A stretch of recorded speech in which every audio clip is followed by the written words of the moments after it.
Presiding over Monday's cabinet meeting following his latest diplomatic agenda in New York, President South Korea's economy will grow. The central bank has kept its key interest rate unchanged. Mission complete. Foreign Russian duty South Korea. Seoul is rallying in hopes of bringing the World Expo 2030.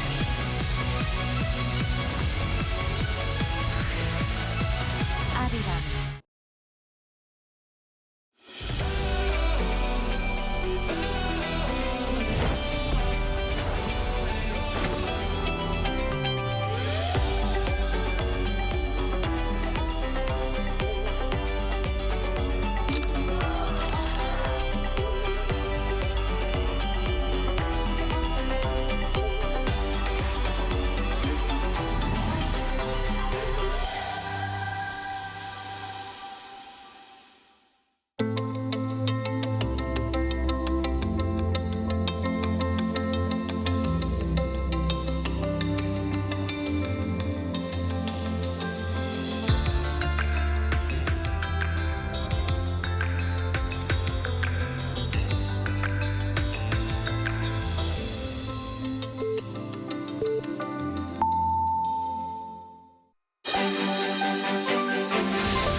It's February 17th here in Seoul, and I'm Kim Dami. We begin with these stories making the headlines at this hour, starting with U.S.-Russia talks over the Ukraine war. U.S. and Russian officials are set to meet in Saudi Arabia this week to officially begin talks on ending the nearly three-year-long crisis.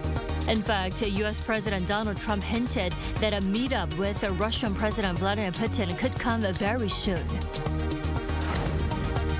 A foreign ministerial meeting of South Korea and the U.S., as well as a trilateral meeting with Japan, took place for the first time under the second Trump administration, with the three sides a firm commitment to achieving North Korea's complete denuclearization act. Two additional hearings of President Yoon Suk-yeol's impeachment trial will take place this week, with Prime Minister Han Duck-soo in attendance as a witness.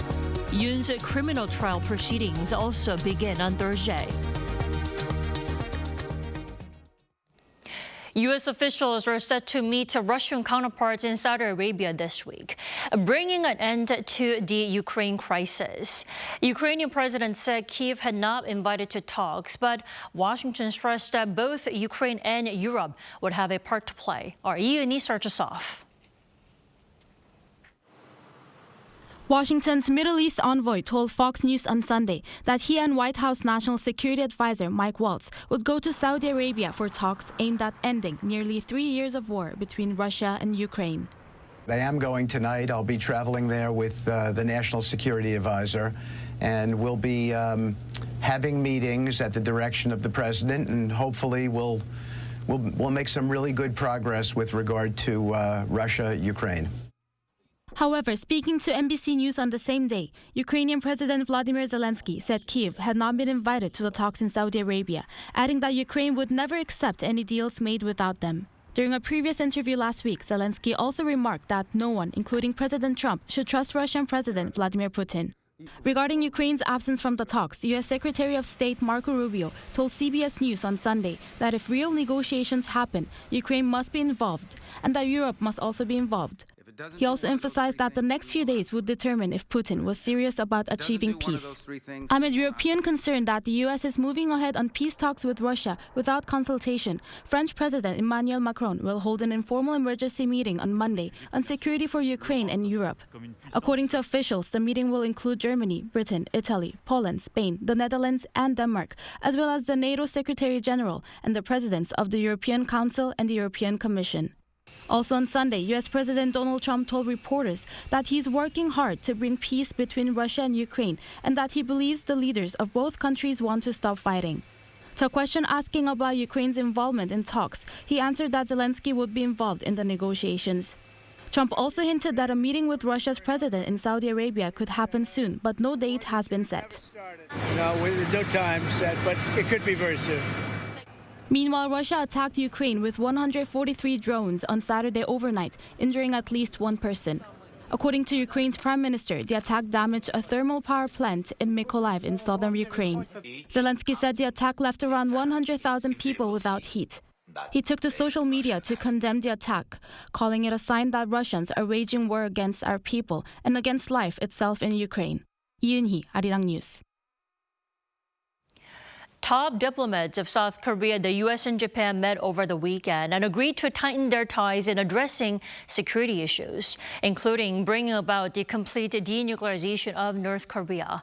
Our foreign affairs correspondent Bae-eun-ji has more.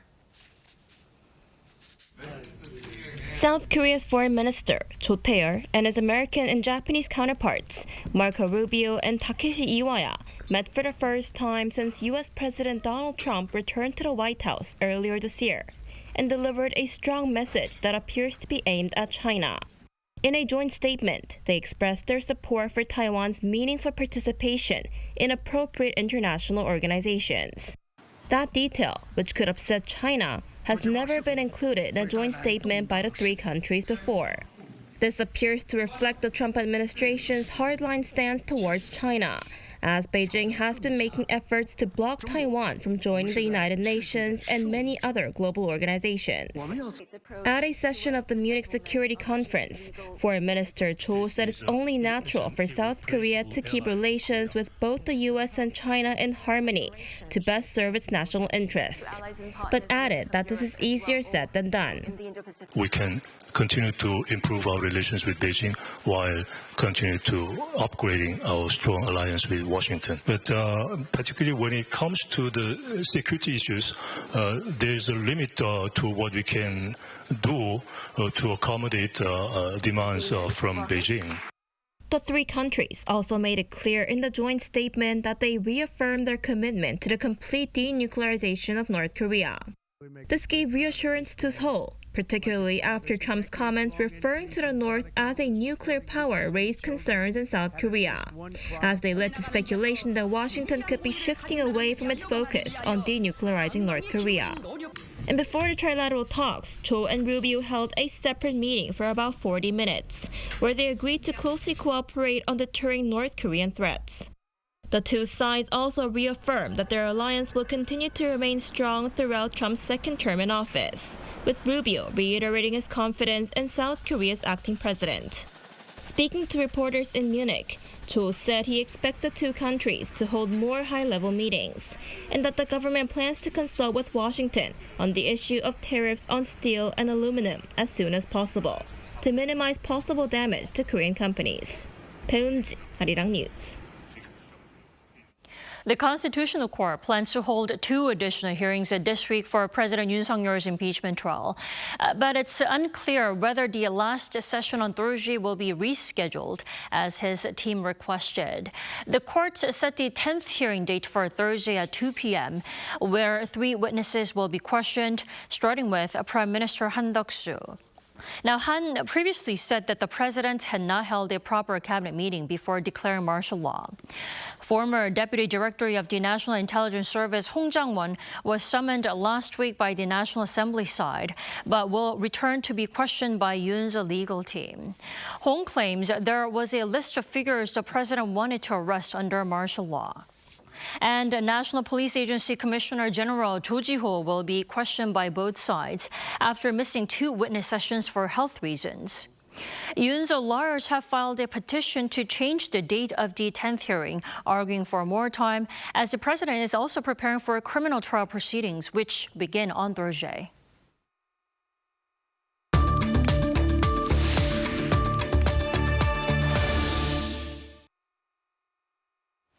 Over the weekend, Israel and Hamas successfully completed their latest hostage and prisoner exchange, with 2 weeks left in the first phase of their ceasefire deal. It is a relief, but can the deal survive through the upcoming phases? Let's turn to Professor Hassan Gan. Good morning. Good morning. Thanks for joining us. Thanks for having me again. Thank you. So Hamas let go of 3 Israeli hostages in exchange for hundreds of Palestinian prisoners. The question is, why do you think Hamas decided to free the hostages after threatening a pause to the deal? The thing is, the Hamas decision to release these 3 Israeli hostages, including 1 American Israeli national, after previously threatening to halt such releases, appears to be influenced by several factors. First and most of all is the international pressure, particularly from mediators like Egypt and Qatar, who played the very significant role in facilitating this kind of negotiations. Also, Hamas is likely aimed to maintain its position within the Palestinian community by securing the release of these 369 Israeli Palestinian prisoners. Besides, also Hamas is very keen to uphold this current ceasefire agreement, which is very crucial for both humanitarian reasons and also strategic positioning. You see, Hamas is using these releases for propaganda to show off their power of negotiation. So mounting pressure from the international community and also Hamas really wanting to keep the deal as a strategic of course. It's for their interest to keep this deal going on. Then on top of that, would you say U.S. President Donald Trump's warning / threat to Hamas also played a role in successful ceasefire swap over the weekend? Of course. President Trump's ultimatum to Hamas demanding the release of Israeli hostages by the end of the deadline on Saturday served as a substantial pressure on the group itself. His warning that severe consequences, he said, the gates of hell will open to Hamas, would ensue if the deadline is breached. This stands coupled with Israel's Prime Minister Netanyahu's similar threats that create environment where Hamas found it strategically very beneficial to keep the deal going on. Well, things were rocky up until Saturday when we all thought the deal or the swap possibly couldn't not happen. Now, do you think the first phase of the deal, we have 2 weeks left, which is set to end by the end of the month, will end in peace for Gaza? This is a very, very good question. But, this initial phase of Gaza ceasefire has led to just a temporary halt in fighting and facilitating humanitarian deliveries and the aid trucks going into Gaza. However, achieving lasting peace in Gaza requires addressing deeper issues that this first phase cannot resolve. Recent developments underscore fragility of this current ceasefire. U.S. Secretary of State Marco Rubio visited Israel, and he endorsed Israel's objective to eradicate Hamas, casts very big doubt on the ceasefire durability. Rubio and Netanyahu also have emphasized that peace is unattainable as long as Hamas remains a threat. This stance suggests a potential resumption of fighting. Also, the ceasefire agreement includes provision and release of hostages and prisoners. However, ongoing violence, such as Israeli airstrikes resulting in casualties among Hamas personnel, continues to put pressure and restraint on this truth. Well, hopefully the first phase of the deal will end in relief and peace. But we have to talk about the upcoming phase 2 of the ceasefire deal. Why is there no progress on phase 2 of the ceasefire deal? I mean, when will the plan for the phase 2 be finalized? There's a very important thing you have to know, that there are many factors leading to that. First thing you have to know is both Israel and Hamas fundamentally have different goals, of course, leading to significant lack of trust. So Israel Prime Minister of Israel aims to dismantle Hamas militarily, and Hamas seeks to end Israel's military actions and lifting blockade on the Gaza Strip.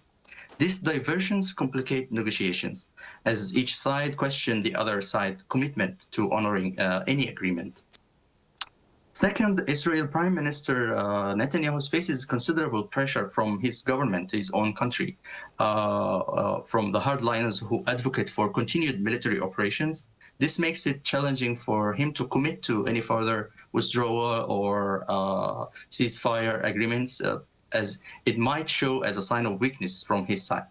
So there is no exact timeline to finalizing the second phase of ceasefire plan, but the situation remains fluid and heavily influenced by political maneuvering and the ability of negotiators to facilitate these negotiations.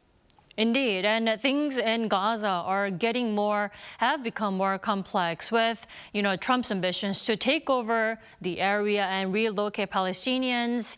The ambitions are growing bigger day by day. Do you think this can potentially break and terminate the ceasefire deal between Israel and Hamas?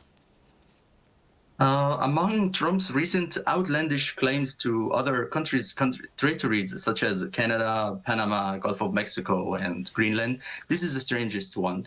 President Trump's proposal to own Gaza Strip and relocate its residents of 2 million people to neighboring countries introduced significant tension to that it could collapse the ceasefire. The plan, which is envisioned in transforming Gaza into Rivera of the Middle East, has been met with condemnation from Europe and from neighboring countries, regional countries like Egypt and Jordan, and they have firmly rejected the idea of relocating or forced displacement of Israelis to any other country. Hamas has also denounced the proposal, viewing it as a very direct threat to Palestinian sovereignty. Mm-hmm. This perception could prompt Hamas to abandon this ceasefire, leading to resurgence of hostilities. Also, in the Israeli sides, although this proposal might initially appear as a rhetorical stance, it's not real, but its implication is tangible and could lead to collapse of current ceasefire agreement, because hardliners in Israel just hold to it and they think it's doable. Right. Again, we are only on phase one of the ceasefire deal. Professor Gan Hassan, thank you so much for connecting with us this morning. We appreciate it. Thank you. Thank you for having me. Thank you.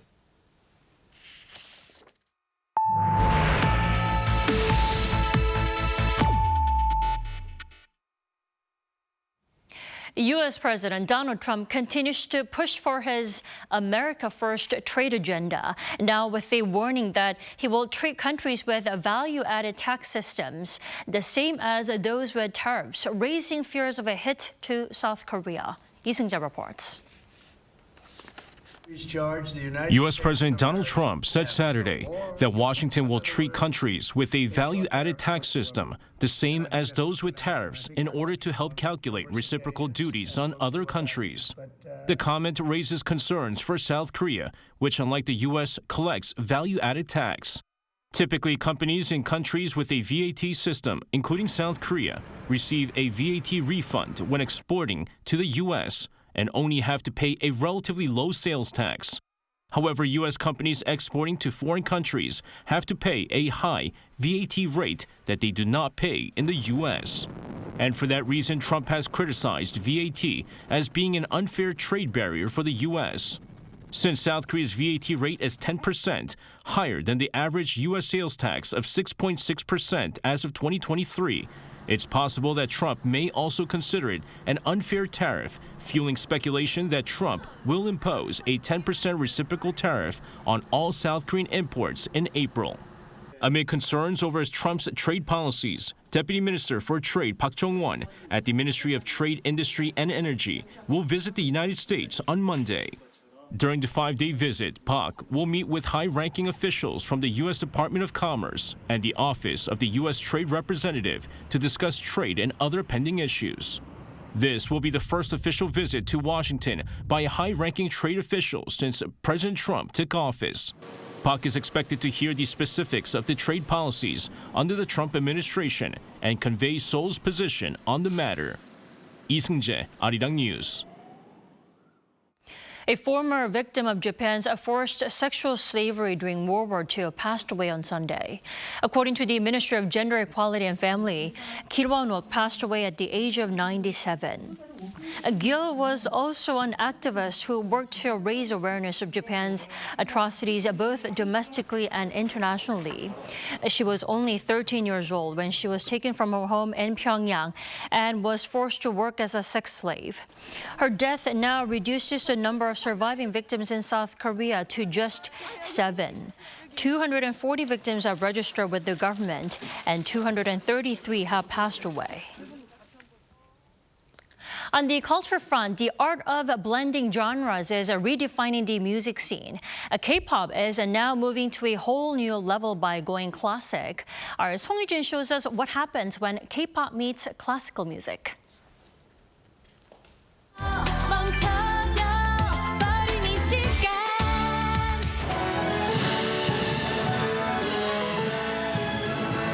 This 2007 hit by SM Entertainment's girl group Girls' Generation, Into the New World, has jumped into a new world, the world of classical music. Since 2020, SM Entertainment and the Seoul Philharmonic Orchestra have teamed up with 8 classical renditions of songs by artists such as SHINee, Red Velvet, and aespa. Now they've brought the world's first ever K-pop orchestra live concert to Seoul. It's the first of a kind in that the entire setlist performed by the orchestra is K-pop songs. So we're very proud of that. Performing over a dozen K-pop songs is a new experience for everyone, starting with arranging the music. The key was to keep the original while adding originality. When arranging, we sample works by famous classical music composers. We looked for pieces that would blend well with the original K-pop track to stay true to the original and highlight the classical elements. Then it was practice, practice, and more practice until every note hit the mark. We watched the original performance videos and compared them to the sheet music. Our goal was to bring the lyrics, rhythms, melodies, and emotional depth of the K-pop tracks into our orchestral performance. Finding this new groove wasn't easy. The orchestra's associate concertmaster compares it to learning a new language. Because we're so used to playing all the, normal classics, Beethoven, Mahler, Brahms, and then now, all these K-pop songs. So it's been a little bit, kind of like challenging in a way. But in the end, they discovered the beauty of crossing genres and unlocking new potential. We're taking K-pop's flashy performance and transforming it into something you can appreciate with just your ears. We're not just playing melodies. We're reimagining K-pop as 21st century orchestral music. Even if you're not familiar with the original songs, you'll find something to enjoy. Two genres worlds apart have come together to strike a chord, creating something groundbreaking, making classics trendy, and turning trends into timeless classics. Song Yujin, Arirang News.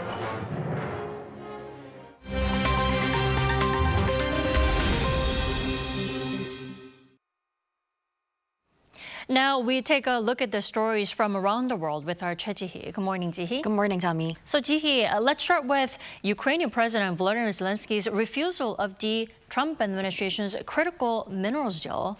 Sure. So the proposal suggesting that the United States take a 50% stake in Ukraine's vast critical minerals was declined by President Zelensky, citing a lack of security provisions. On Saturday, Zelensky said the draft minerals deal with Washington did not include any security guarantees and emphasized that any such agreement must include robust security assurances to protect Ukraine's sovereignty and deter further aggression from Russia. The U.S. proposal was presented by Treasury Secretary Scott Bessent during his visit to Kyiv on February 12th and aims to secure half of Ukraine's rare earth mineral rights as compensation for past military and financial aid, as well as payment for future assistance. Trump has previously said he wanted $500 billion worth of critical minerals from Ukraine to reduce dependence on China for rare earth materials. Moving to China, and a meeting between Chinese Premier Li Qiang and Cook Islands Prime Minister Mark Brown on Friday aimed at strengthening bilateral relations and cooperation between the two nations.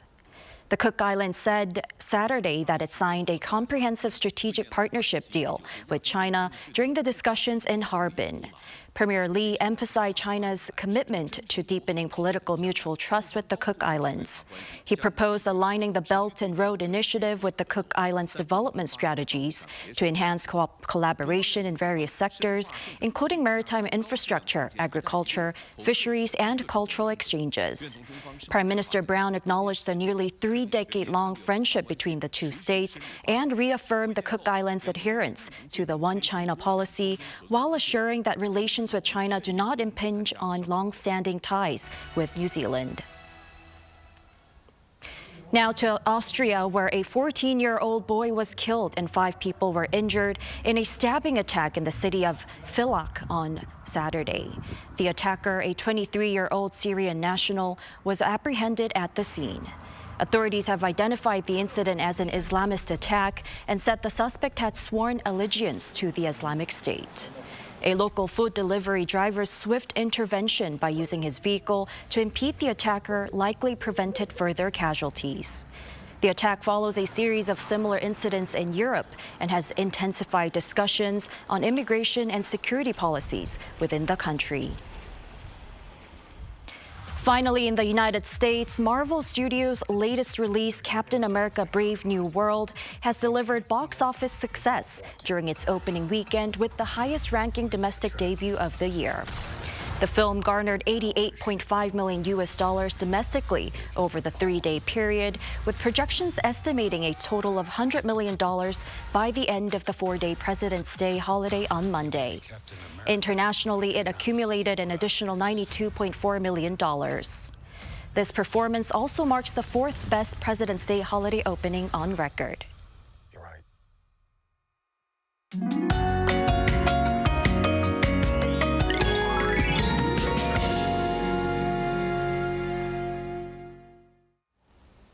After a mild but dusty weekend, a cold snap seems to be settling back into much of Korea. The good news, though, air quality has greatly improved thanks to that stronger winds. But temperatures are taking a dip and it's going to get chilly over the week. Meanwhile, the East Coast is under dry weather alerts. Jeju and the West Coast are under a strong wind advisory. Take extra precautions against wildfires. It will be windy in most regions, adding an extra chill. Afternoon highs could be 3 to 10 degrees lower than Sunday. Seoul gets up to 3 degrees, Daegu, Jeju at 7 degrees. We should have plenty of sunshine, making for a bright and beautiful late winter. However, Korea's easternmost islands, Ulleungdo and Dokdo, will receive heavy snow of up to 20 centimeters through Wednesday. The chillier than normal trend continues this week and into the weekend under sunny skies, while the dry air stays. So please bundle up before heading out this week.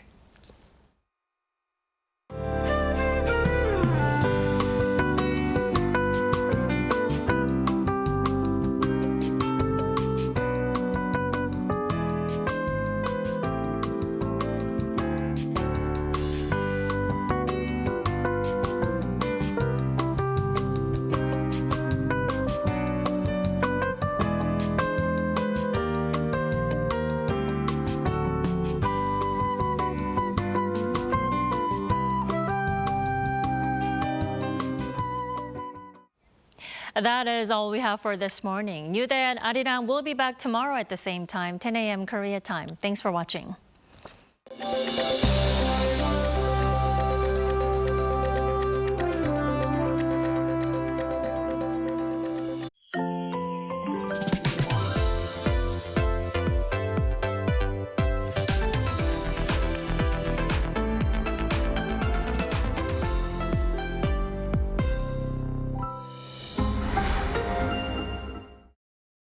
How to survive in Korea. Barbecue restaurants. Step 1. Taking care of your clothes. Put your jacket in the plastic bag. Seal it tight. If the stool flips open, store your clothes inside. Wearing light colors? Grab an apron. It's the best defense against oil splatter and smoke. Step 2. Bottomless side dishes. Basic side dishes at a barbecue restaurant. Eat, and eat as much as you want. Side dishes come with free refills. Oh, and if you don't see this sign, just ask, 사장님, 여기 밑반찬 좀 더 주세요. Simple, isn't it? Step 3. Grilling meat. There are various kinds of samgyeopsal in Korea. Place the meat on the grill, turn it over when golden. And again when it looks done. Again and again and again. Step 4. Sam style. You aren't taking bites of sam like a taco, are you? In Korea, we have it in one bite. A pro tip here. Add only as much as you can handle in a bite. Gotta avoid awkward situations. Step 5. Enjoy the perks. After the meal, enjoy the perks offered as a Korean restaurant. Fabric refreshers get rid of the barbecue smell, while mint candies freshen your breath. Did you survive the barbecue restaurant? Hang on. Are you here with someone you want to impress? Then let's skip the garlic. Who knows what will happen?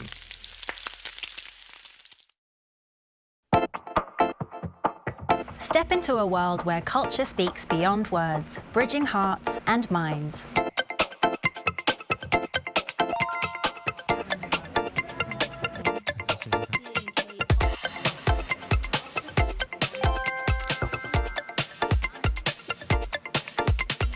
Hello, this is your DJ Sujung for Culture Crunch. Crunch on a new flavour of K-culture with me every day.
We're here to bring a new type of news show.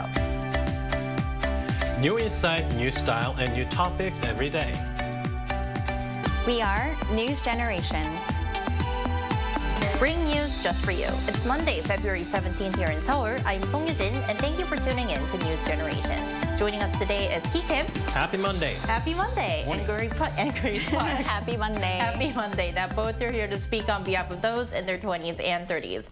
Monday means it's time to talk about topics trending among Korea's younger generation. Now, if you're watching us live on our Arirang News YouTube channel, we'd love to hear your thoughts on today's topic because today we're talking about how young people consume news and how these habits are changing. So we're going to start by getting a sense of how our panelists consume the news. We're once again back with our short O and X session. So please raise your O or X sign depending on what you think about each statement. So we're going to start with our first statement of the day. Number 1, I make an effort to watch or read the news every day. What do you think? 1, 2, 3.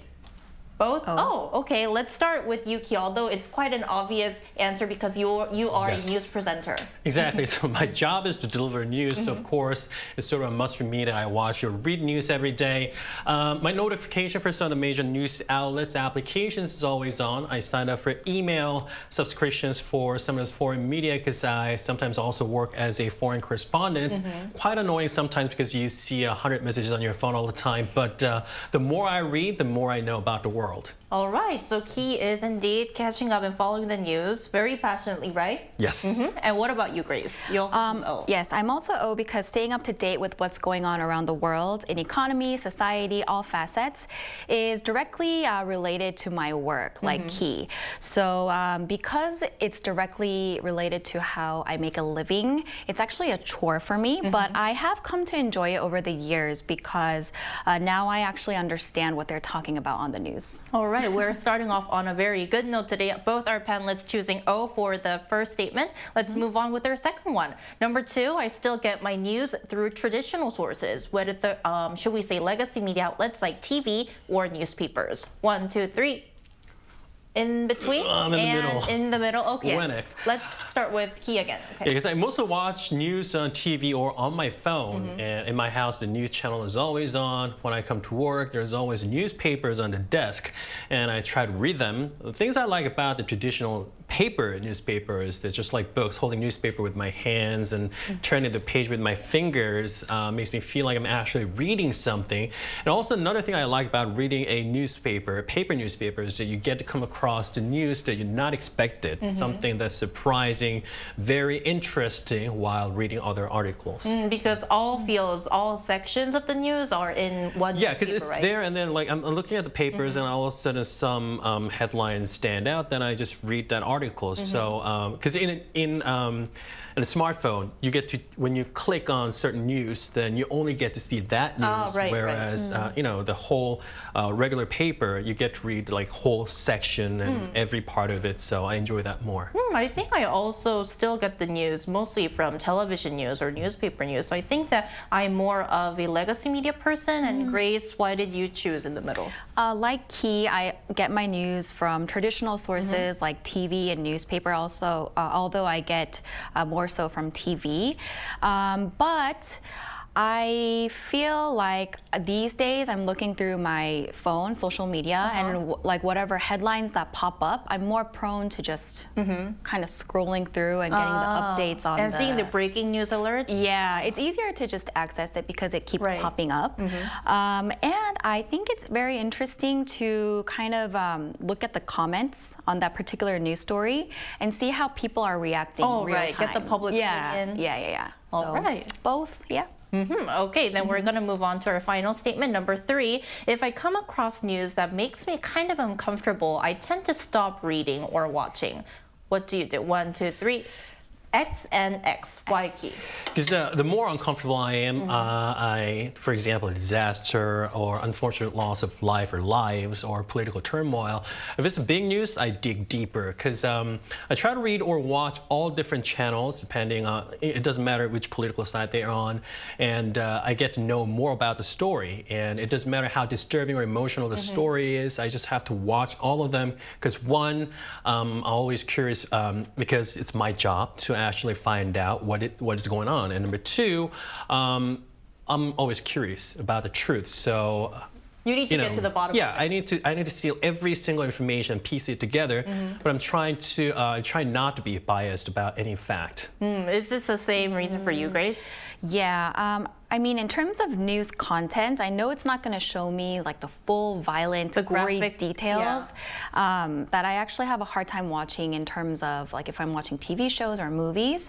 I know that for news, it's just going to deliver the news on kind of a hard factual basis. So it's easier for me to consume news just because I have that trust. And it allows me to consume uncomfortable news subjects more objectively, which is less emotionally draining for me personally. Okay, well, thank you both for sharing your opinions on how you consume the news. So we're going to zoom out and talk about the bigger picture now, which is the overall news consumption trends among young people. So it feels like the way we consume the news has shifted dramatically over the past few years, right, Grace? That's right. In the past, it was the norm to get our news through more traditional forms like the daily newspaper or radio and TV. Since the emergence of the internet, however, people started to get their news online, and news outlets also started picking up on these trends and created online news portals. But we're seeing another shift in trends with millennials and Gen Z getting their news through social media, short form, and online communities rather than through existing methods. It seems like they aren't very interested in how the news is delivered in the rather bland, rigid, and even boring ways, which also makes it difficult to soak in the information and stay focused. News outlets, again, are responding to the shifting demands of the younger generation by looking for new ways to produce and deliver news in shorter, more enjoyable ways that are easier to consume. And we can find examples of this fresh type of content from news agencies in Korea like SBS, 동아일보, and JTBC. Right, and if we look at foreign news outlets these days, we can see them streaming their news live on YouTube channels and etc. So definitely more sources that we can get the news from. So Grace just explained how new media platforms have pushed legacy media outlets like TV and newspapers, which we mentioned earlier, sort of into the background. But new data shows that news consumption among young people in general is declining overall. Nonetheless, the method that they consume the news. So could you please tell us more about that? Sure. According to the Korea Press Foundation, people in their 20s and 30s are simply not into watching news anymore. Their research shows that the decline in news consumption in online video platforms. So if you take a look at the screen right now, so let's take a look at this picture, the online video platform usage alone, like YouTube or OTT platform, Koreans in their 20s from the year 2022, 23, 24 show a sharp drop from 34% to 31% to a whopping 21%. So you can see almost a 10% drop there. And those who are in their 30s are similar, 34 to 35 and to 24%, also nearly a 10% drop. And other age groups were similar though, 40s, they saw 5% drop, and people in their 50s saw nearly 7% drop. So the Korea Press Foundation presumed that this is just not a fad, but it's an ongoing trend. People are not reading news on the internet either. Now, this research was conducted before the martial law imposition, so things might have changed now a bit in Korea. Yet their analysis diagnosed that distrust in media in general was the main contributing factor for this outcome. I see. So it is very striking that those in their 20s and 30s, they are turning away from consuming the news. So it always comes down to the question of why. So why do you think this is causing this? Why do you think more young people are turning away from watching or hearing the news? Yeah, well, if you think about it, there's just a vast amount of information that's generated online these days. And for millennials and Gen Z who equally value cost efficiency and time efficiency more than the older generations, they're more prone to avoiding traditional ways of consuming news, which requires investing lots of time and energy into comprehending the subject matter. Naturally, they're going to be more attracted to news stories that are shorter and easier to understand. They also prefer to pick and choose the types of news that they consume because they have their interests, they want it to be relatable, and they want it to be useful to their lives. On top of this, another striking difference from the older generations, younger people nowadays have access to a greater variety of platforms, which in a sense blurs the lines between actual news stories and just vast amounts of information. Essentially, news refers specifically to information about current events, meaning it's time-sensitive and focuses on recent happenings. And information is a broader term that encompasses any facts, data, or knowledge about a subject, which can be timeless and not necessarily related to current events. Which could be the reason why they are not tuning into the news with compared to the past, and then being more selective. What could be some other reasons, Keith? Well, according to a research center in journalism in Oxford, UK, there's so many people who naturally avoid news just because it's uncomfortable. Around the world, there are about 36% of them. They like positive news, and when they see any sort of issue, they seek for the solutions. So meaning they want someone to offer a simple answer for them for any sort of questions. And they're not interested in daily news reporting on the media outlets unless, like Grace was saying, the topic is somewhat relatable to their daily lives. Many of us are sick and tired of shocking, rather sad news, and some news just raise conflicts. So it's an understandable phenomenon where, as we suffer from the wave of information with unforeseeable future, lack of trust in media, and emotionally exhausting events taking place around the world. So young news consumers feeling kind of fatigued towards news could be another reason why. Exactly. All right, so to get a clear picture, we also asked our viewers, do they watch or read the news regularly and how? Let's take a look at some of their responses. Our first response for this Monday is by Jelly K126. I read and watch the news every day, but not on TV. I watch it at double speed on YouTube or sometimes just check the headlines. That's why I'm subscribed to the Arirang news channel. Our second comment, Paulo Vitera 2020. Yes, I watch the news regularly from some countries. It's good to have a general idea of how things are going in different places. Our last comment, the Power Ranger 200, definitely Arirang News and KBS World News Today. I watch local news in Canada too. Well, thank you for giving all your comments for this Monday. Now, to better understand this change, we're going to connect with a journalist based in Singapore after a short break. Stay with us.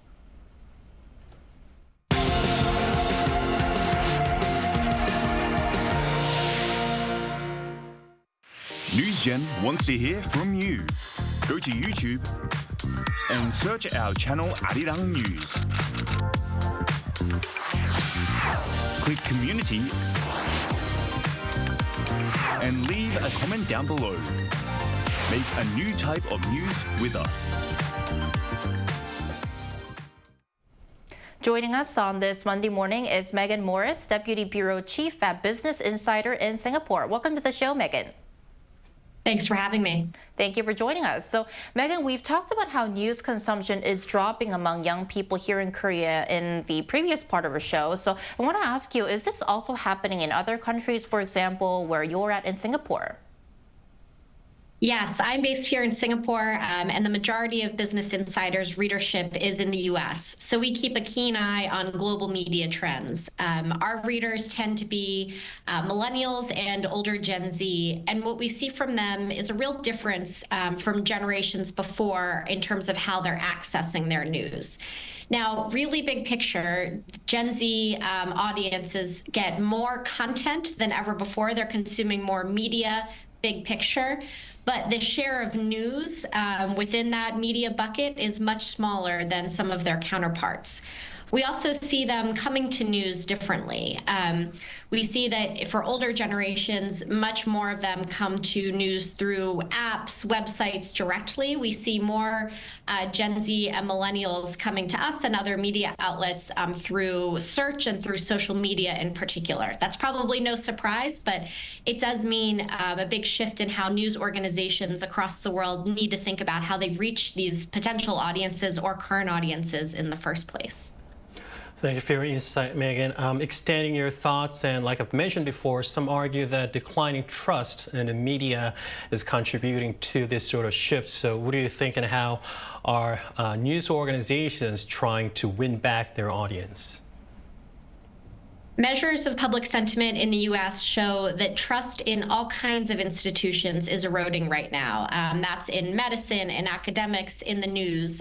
So this is not a news-only problem, but it is a very pressing problem for us as an industry to make sure that we're setting up the news audiences of today and in the future to be media literate, to be able to separate fact from fiction, not just on our own programs, but in the world around them as they're bombarded with even more media. So we do see a lack of trust in this increasingly fragmented environment. People are hearing many more voices, and many news consumers say that they're really overwhelmed trying to sort out what's real, what's not, who's trying to just sell them something, and who's giving them real information. So this is a real problem for news organizations globally, and we think that it will only get worse as institutional trust in all sorts of big picture institutions, including in the government, erodes. So looking ahead, Megan, what strategies then would you suggest for media outlets to stay relevant and connect better with younger generations? News organizations need to understand that the old model of if we build it, they will come just doesn't apply anymore. As a millennial, I have not had cable television for my entire life, so I have never been quick to turn on CNN or any of the other programs that were often in the background of my home growing up. We do have some TV in the office, so I see Bloomberg and CNBC and things like that, but the media needs to come to me because I don't have it on in the background. I'm not being kind of a passive news consumer like many in generations before me were. That means that news organizations need to be very thoughtful about going to readers and reaching them where they are, or audiences, readers, listeners, viewers, etc. That means that we need to be clear when we're reaching audiences, for example, on social media, about how they can find out more and continue learning more about that story on other platforms. We know that people are really keen to engage with media when it comes to them and when it's in digestible formats. My organization, Business Insider, has long had a practice of putting 3 bullet points on the top of our stories. These bullet points are just 100 words each, and they give the reader the really big picture of what's going on in that story. For busy people, think if you're reading this on the train, on your way to work, or at lunch, that can give you all the information you need to be informed about that topic, or it can whet your appetite for more so that you can jump into that longer story. We see that that's a great way to engage people because it helps both the people who don't have too much time and those who want to see if this is a story that they want to spend the time spending 10 or 15 minutes on. So I think thinking about how we package information on the page or on air, as well as how that information reaches consumers, are possibly 2 of the most critical issues facing news organizations across the world right now. Well, we have a lot on our shoulders. All right, Megan Morris, Deputy Bureau Chief at Business Insider in Singapore. Thank you so much for your time today. Thanks. Thank you. Right, ending off, I would like to ask this question to our panelists. How do you think news consumption will continue to evolve in the years to come? Yeah, well, I went to one of my go-to restaurants in Jeju Island, and there's no other customers there. And since it was a small restaurant, I could overhear what the owner of the restaurant was watching on YouTube. It was just a news channel run by a political idealist, and I didn't say anything at the time, but some of the information that YouTuber was citing was clearly not true.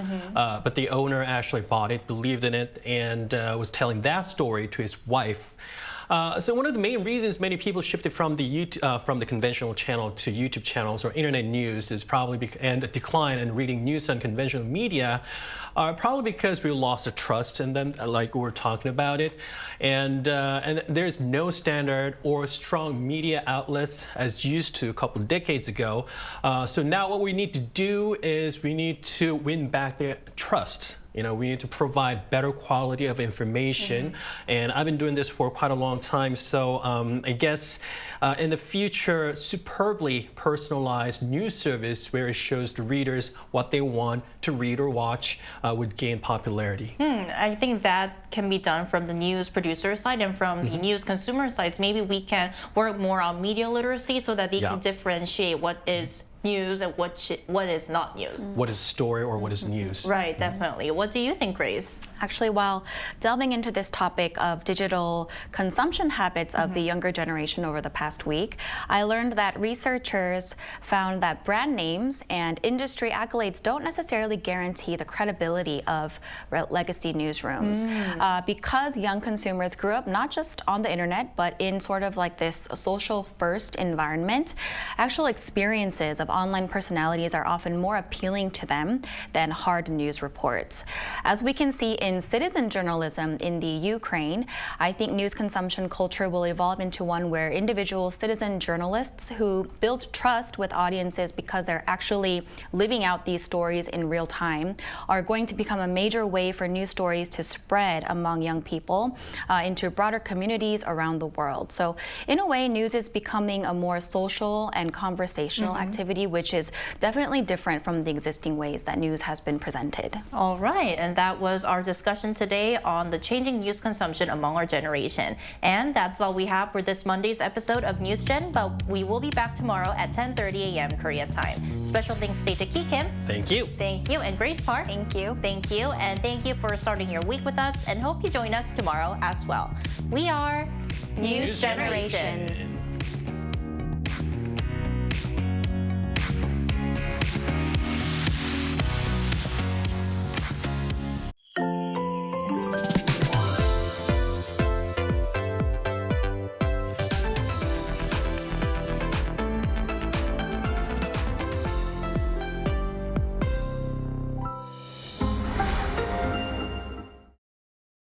How to survive in Korea. Cafes. Step 1. Find a seat. Before ordering, find a seat. Laptop ID, smartphone, jacket, whatever that can mark your territory. But no bites. It's a little too big. Step 2. Pick up. We do not ask or call your name. We call out, B69번 고객님. The buzzer will vibrate when your order is ready at the counter. Wait, got your straw? Keep the top of the wrapper on. Doing this is more hygienic. Step 3. Cafe etiquette. If you need to use your laptop, find a seat next to a socket. No extra charge for using electricity. But if you're staying over 3 hours, how about ordering another drink or dessert? Step 4. Last bite standing. There's a mysterious custom in Korea. The last bite standing. When there's about 1 bite left of that cake, nobody will go for it. You might be tempted, but don't be hasty. Right before you get up, take the last piece, saying that you simply can't waste food, or just leave it. It will save a few calories. Did you survive at the cafe? Did someone behind the counter catch your eye? Go for the same drink every single day. 오늘도 아이스 말차 라떼 드실 거죠? You might make an impression.